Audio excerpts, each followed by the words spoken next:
watching young girls. The way her body was posed has never been released before.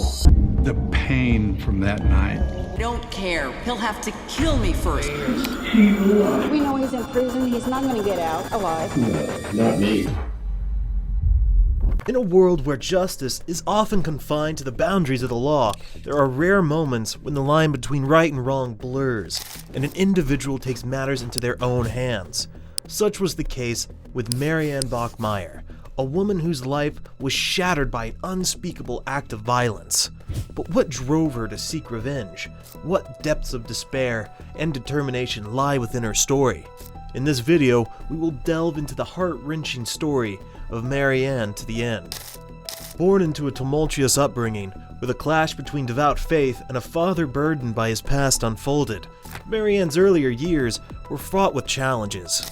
Soon afterwards, Marianne's mother remarried to a man who went on to physically abuse Marianne. The time she spent living with her stepfather and mother was very unpleasant.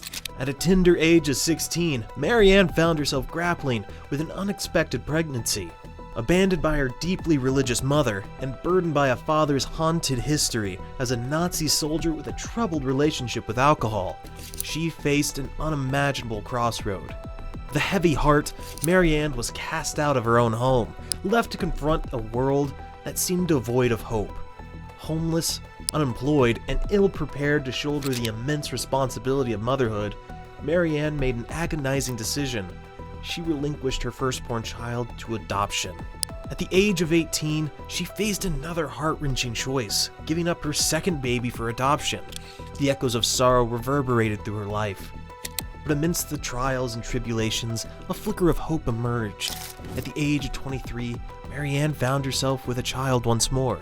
Filled with determination, she made a courageous decision to raise her third baby, a daughter named Anna, as a single mother. With every ounce of strength, Marianne poured her love and devotion into Anna to bring joy into her daughter's life.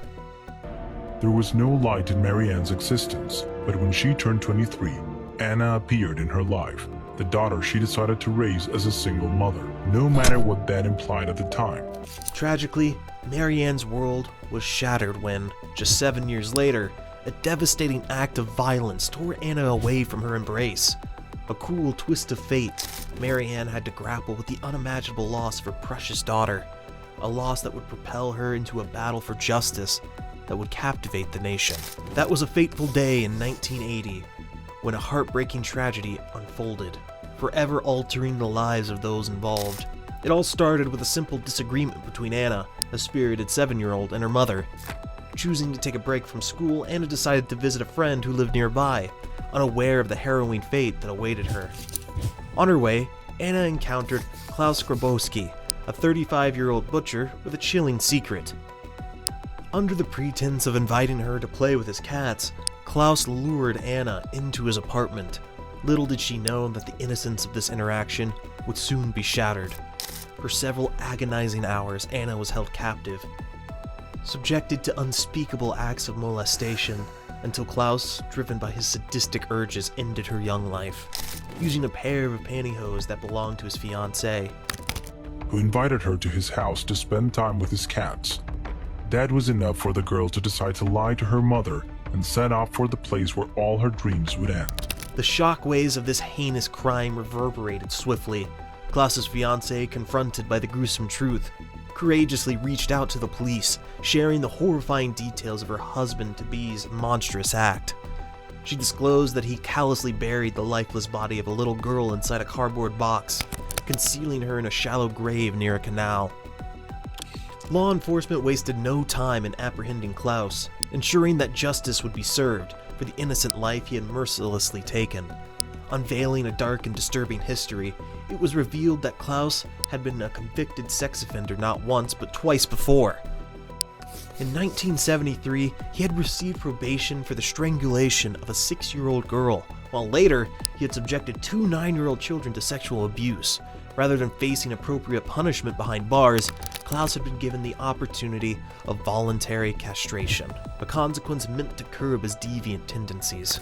The depths of Klaus Grabowski's depravity have us scratching our heads and wondering, what in the world was going on with the justice system? It's like they're playing hide and seek with dangerous criminals, and we're left asking, where's the justice, folks? But fear not, we can turn this ship around. It's time to rally together and demand change. Let's show the world that we won't tolerate letting these villains roam free. So what's the solution? It's as easy as hitting that subscribe button. Why? Because we've got your back, covering everything from quirky neighborhood incidents to jaw-dropping global headlines. We're on top of the game, delivering the stories before anyone else. Klaus was a notorious predator, repeatedly preying on innocent children. Despite his sinister actions, he managed to evade the clutches of justice and continue to roam freely. This time, however, Marianne had made up her mind that Klaus would face the ultimate price for his heinous crimes. It was March 6, 1981, and the courtroom was packed with spectators. Marianne, positioned behind Klaus, pulled out a .22 Beretta pistol. Without hesitation, she aimed at his back and pulled the trigger not once, but 8 times.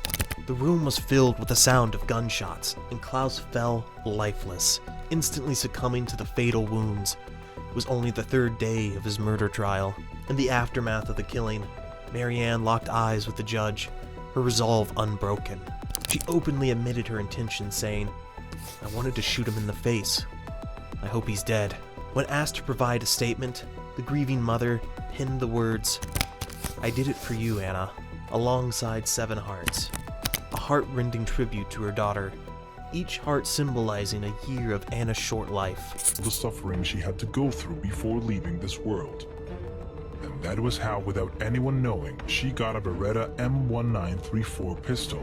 During the court proceedings, Marianne disclosed that she had acquired the gun a week prior, intending to end her own life. However, Klaus's false allegations against Anna, claiming that she had seduced him and threatened to accuse him of molestation unless he paid her off, drove Marianne to alter her plans. Instead of taking her own life, she chose to take his. The verdict was delivered, and Marianne was sentenced to 6 years in prison for manslaughter. The decision caused a wave of public outrage, as many individuals believed her actions had been justifiable given the circumstances. Overnight, she became a household name, garnering the moniker Revenge Mom, as her story captured collective imagination. After serving her sentence, Marianne was granted parole in 1985. She married and relocated to Nigeria with her husband, but their relationship eventually crumbled, leading Marianne to return to her home country of Germany. Tragically, her life was cut short by a pancreatic cancer, and she passed away on September 17, 1996.